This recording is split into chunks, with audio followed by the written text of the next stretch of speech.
c'est oui, je le veux. Oui, je le veux parce que vous qui n'êtes pas mariés, vous avez hâte de dire oui, je le veux. Et vous qui êtes mariés déjà, vous vous rappelez de ce jour, ce fameux jour où vous avez dit de tout votre cœur avec les yeux pleins d'étoiles, oui, je le veux pour toujours. Et là, on va parler un peu des deux extrêmes dans le mariage. Parce que des fois, on est dans un pôle où est-ce qu'on pense que le mariage, vraiment, c'est la corde au cou, comme on a dit en début d'émission, et que c'est une fatalité, que c'est la croix et la bannière. C'est vraiment, ça va être dur et tu vas supporter, tu vas endurer, et ça va être ça pour toujours. Moi, je me rappelle quand je me suis mariée il y a 17 ans de cela, à mes fiançailles, quelques années avant, je me suis fiancée 1 an et demi ou 2 ans avant mon mariage, et mon grand-père m'a dit, est-ce que tu es vraiment sûre? Et là, j'ai dit oui, j'avais une robe super chère et j'avais été déjà prête, et je suis sûre. Mais il me disait ça parce qu'il m'a dit, parce que le mariage est un billet à sens unique.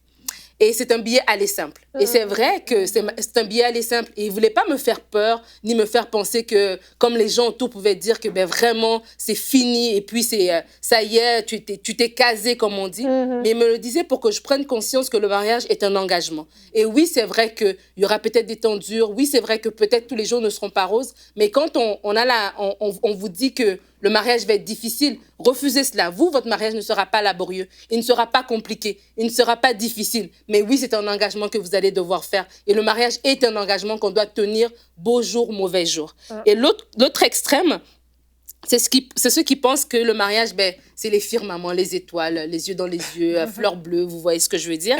Et dans les vœux de mariage, ça me fait toujours rire parce que mon mari célèbre souvent des mariages et j'aime beaucoup les cérémonies de mariage. Et dans les vœux, c'est ma partie préférée parce que dans les vœux, les gens se disent des fois des choses complètement exagérées, démesurées, des déclarations qui n'en finissent plus. On se promet bien des choses parce qu'on est romantique, on a une idée très romancée de la vie à deux. Et ça me fait rire parce qu'une fois, quelqu'un m'avait dit, le mariage, c'est le seul endroit où est-ce qu'on te donne le diplôme avant que tu fasses l'examen. Parce qu'habituellement, on fait les cours, après on a notre diplôme à la fin, mais dans le mariage, on reçoit un certificat de mariage et toute notre vie, on fait des classes. Des fois, on redouble, mais on fait nos classes. Et vraiment, ça aussi, c'est une autre façon de voir, mais c'est bien beau de faire les vœux. C'est bien beau de se dire, je t'aime, tu me fais ton cœur, mon cœur bat et tout ça.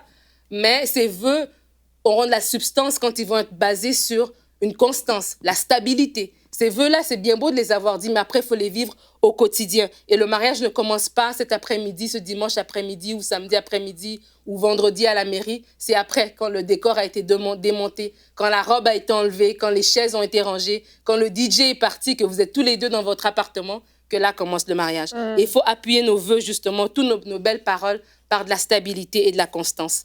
Et au final, quel est le bon équilibre à avoir? Alors, je vais vous partager une petite tranche de vie. Je vais vous parler de ma carte, nos faire-part quand on s'est mariés. Le verset qu'on avait utilisé, c'est Cantique des Cantiques 8, verset 7, qui dit que les grandes eaux ne peuvent éteindre l'amour et les fleuves ne le submergeront pas. Parce que c'est ça, en fait. Il y aura des moments de tempête, des fois, il y aura des fleuves, mais votre amour va résister. Votre amour ne sera pas englouti parce qu'il va arriver vers vous. Et c'est cette attitude de cœur et de pensée que vous devez avoir quand vous rentrez dans votre mariage. Votre mariage est unique, votre mariage est à vous deux. Et les fleuves de la vie, quand bien même aussi hautes qu'elles viendront, elles n'éteindront pas votre amour et votre amour va survivre. Et alors, vous pourrez dire avec assurance, oui, je le veux. Retrouvez la suite de ce programme dans l'émission Bonjour chez vous sur ENCI TV.